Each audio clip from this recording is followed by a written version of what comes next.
presented by Aarti Films.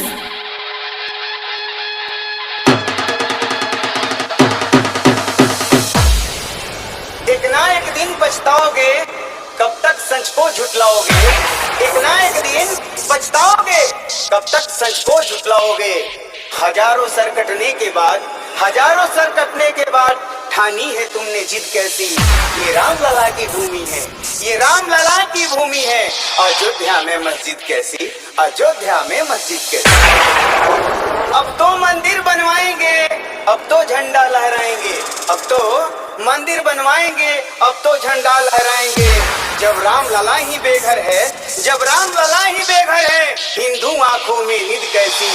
ये रामलला की भूमि है, ये रामलला की भूमि है। अयोध्या में मस्जिद कैसी, अयोध्या में मस्जिद कैसी। जय श्री राम।